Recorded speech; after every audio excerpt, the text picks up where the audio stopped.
Good morning, welcome to day 16 of 30 days challenge. ഞാൻ ഈ voice over കൊടുക്കുന്ന സമയത്ത് പുറത്ത് മഴ പെയ്യുന്നുണ്ടായിരുന്നു, അതാണ് കുറച്ചൊരു നോയ്സ് കേൾക്കുന്നത്. ഓക്കെ, അപ്പം നമ്മൾ രാവിലെ ഒരു ഷൂട്ട് ഉണ്ടായിരുന്നു, അപ്പോൾ അതിന് കവടിയാറ് പോയി. അപ്പം മഴ ഈ ഷൂട്ട് ചെയ്ത സമയത്ത് മഴയുള്ളതുകൊണ്ട് ഡൗട്ടായിരുന്നു കാണുമോ ഇല്ലേ എന്നുള്ളത്. അങ്ങനെ രാവിലെ അപ്പോൾ കുറച്ചൊന്ന് കുറഞ്ഞിരുന്ന സമയത്ത് പോയി ഷൂട്ടൊക്കെ ചെയ്തു. എന്നിട്ട് തിരിച്ച് വീടെത്തിയിട്ട് മേക്കപ്പൊക്കെ റിമൂവ് ചെയ്ത് കളഞ്ഞു.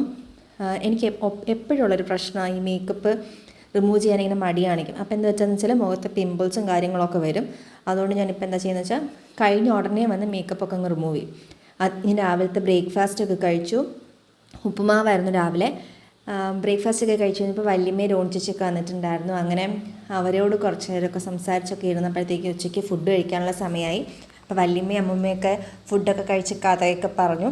അപ്പോൾ ആ സമയം കൊണ്ട് ഞങ്ങൾ പോയി ചോറൊക്കെ കഴിച്ചു. ചോറിൽ നിന്ന് തോരനും കിച്ചടിയും അച്ചാറും ഒക്കെ ഉണ്ടായിരുന്നു. അപ്പോൾ ചോറൊക്കെ കഴിച്ചു കഴിഞ്ഞപ്പോഴത്തേക്കും അവൻ്റെ സ്റ്റേഡിയത്തെ മെമ്പർഷിപ്പ് റിന്യൂ ചെയ്യേണ്ട ഡേ ആയിരുന്നു. അങ്ങനെ ഞങ്ങൾ സ്റ്റേഡിയത്തോട്ട് പോയി. ഞങ്ങൾ പോകുന്ന ടൈമിലും മഴയുണ്ടായിരുന്നു. അങ്ങനെ ഞങ്ങൾ സ്റ്റേഡിയത്തെത്തി. അപ്പോഴാണ് അവിടെ GPay വർക്ക് ആവുന്നില്ല എന്ന് പറഞ്ഞത്. പിന്നെ പോയി കാശൊക്കെ എടുത്തിട്ടാണ് വന്നത്. ആക്ച്വലി കാശ് കയ്യിൽ വേണം എന്നുള്ളത് ഇപ്പം മനസ്സിലായി, കുറച്ചിങ്ങനെ കാശ് വെച്ചേക്കണം എന്നുള്ളത്. അങ്ങനെ അത് കഴിഞ്ഞ് തിരിച്ച് വീടെത്തിയപ്പോൾ ചായയൊക്കെ ഇട്ട് തന്നു അമ്മ. ചായയൊക്കെ കുടിച്ചു. പക്ഷേ അതിനിടയ്ക്ക് ഞങ്ങൾ സ്നാക്സ് നോക്കിയപ്പം പ്രത്യേകിച്ചൊന്നും ഉണ്ടായിരുന്നില്ല. അപ്പോൾ അതുകൊണ്ട് ഞാൻ പിസ്സ ഓർഡർ ചെയ്തു. ഒരു വെജും ഒരു നോൺ വെജും ഓർഡർ ചെയ്തു.